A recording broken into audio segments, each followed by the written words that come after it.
반갑습니다. 사순절 5번째 주간이 시작되었습니다. 4월 4일 월요일 사순절 29번째 날 새벽기도회 하나님께 올려드립니다. 함께 광야 찬양 부르시겠습니다.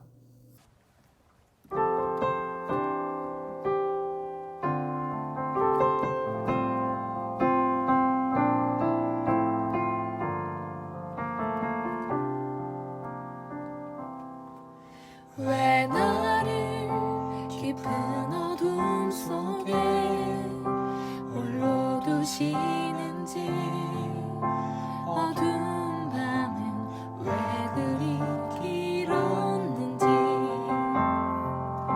나를 고독하게, 나를 낮아지게, 세상 어디도 기댈 곳이 없게 하셨네.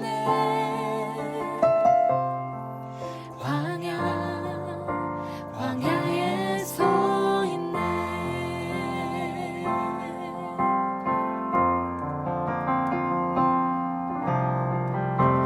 주님만 내 도움이 되시고, 주님만 내 빛이 되시는, 주님만 내 친구 되시는 광야.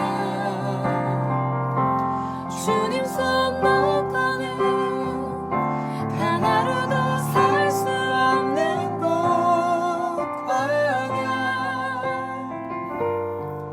광야에 서 있네.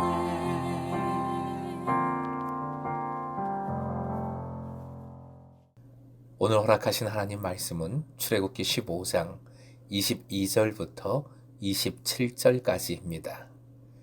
함께 본문을 읽겠습니다.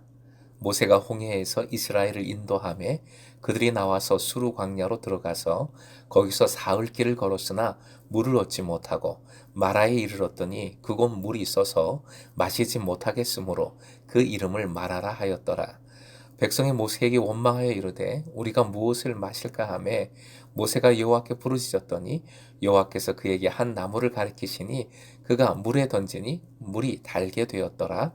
거기서 여호와께서 그들을 위하여 법도와 율례를 정하시고 그들을 시험하실세 이르시되 너희가 너희 하나님 나 여호와의 말을 들어 순종하고 내가 보기에 의를 행하며 내 계명에 귀를 기울이며 내 모든 규례를 지키면 내가 애굽 사람에게 내린 모든 질병 중 하나도 너희에게 내리지 아니하리니 나는 너희를 치료하는 여호와임이라.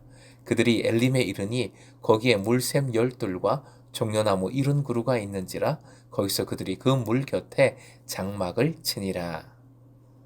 오늘의 기도 제목, 광야에서도 십자가 붙들어 풍성함을 누리게 하소서. 광야에서도 십자가 붙들어 풍성함을 누리게 하소서. 본문 직전에 홍해 사건과 그리고 그 극적인 승리를 찬양하는 감격적인 찬양들이 이어졌죠. 아무리 돌같이 무뚝뚝한 사람이라도, 믿음 없는 사람이라도 하나님께서 허락해 주신 극적인 그 이적을 경험했다면 찬양할 수 있습니다. 위기가 컸던 만큼 극적인 구원이었기에 공동체가 느끼는 감동이 최고였습니다. 그런데 이 최고치를 경험한 다음이 문제입니다. 본문 첫 구절 22절에 나타난 오늘 본문의 배경을 보십시오. 수르 광야입니다. 광야입니다. 더구나 물 없이 광야 사흘 길을 걸었습니다. 이건 죽음의 길입니다. 광야는 햇볕 아래 30분도 힘들고 500m 가는 것도 죽을 맛입니다. 물 없이 광야 사흘 길을 걸었다는 것은 상상을 초월하는 엄청난 고통, 죽음을 경험했다고 생각하시면 됩니다. 그런데 놀랍게도 기독교 영성은 갈라진 홍해에 있지 않습니다. 홍해의 이적에 기독교의 영성이 있다라고 그 누구도 말하지 않습니다. 오히려 광야가 기독교의 영성의 핵심이다. 광야가 곧 우리의 삶이요. 기독교 영성의 핵심이 그 광야에 들어있다 라고 입을 모아 이야기하지요. 그 이유를 본문을 통해 다시 한번 깨닫게 됩니다. 23절 운물이 있는 마라에 이르렀습니다. 마라는 쓰다, 괴롭다라는 뜻인데 그 이름처럼 물이 써서 먹을 수가 없어요. 사흘 물이 없는 그 광야의 길을 걸었기 때문에 마라의 물에 대한 기대가 어마어마했을 겁니다. 그런데 쓴물이어서 먹지 못했어요. 쓴물에 무너진 마음은 그 고통은 역시 어마어마했겠지요. 24절 결국 백성들은 원망했습니다. 원망하다, 원어로 룬이라는 단어인데 고집세다, 중얼거리다, 밤새워 머물다 등의 뜻을 가지고 있습니다. 즉, 그 고통에 집중하면서 계속해서 원망한 것이지요. 찬양이 원망으로 바뀌었습니다. 25절 이때 하나님께서 하신 일이 나타납니다. 나무를 가리키시어 그 나무를 물에 던져넣게 하셨습니다. 던져넣고서야 물이 달아졌습니다. 실제 시나이 반도에 구르쿠드라는 나무의 열매는 쓴물을 달게 만드는 효과가 있다고 해요. 쓴물을 달게 하신 방법이 참 재미있습니다. 중요합니다. 모세를 통하여 거기 있는 나무를 물에 던져 넣어 물을 마실 수 있게 만드셨습니다. 여기서 던져진 나무는 쓴물을 달게 한 그 나무는 예수 그리스도의 십자가를 떠올립니다. 중요한 것은 이 시청각 교육을 통해 광야 같은 인생길에서 의지할 분 오직 하나님이시라는 것, 하나님의 말씀에 순종할 때, 하나님의 방법으로 살아갈 때 반드시 쓴물이 단물이 된다는 것을 가르쳐 주신 것입니다. 그래서 25절 끝에 법도와 율례를 정하셨다 하신 겁니다. 본문의 과정은 결국 하나님의 시험입니다.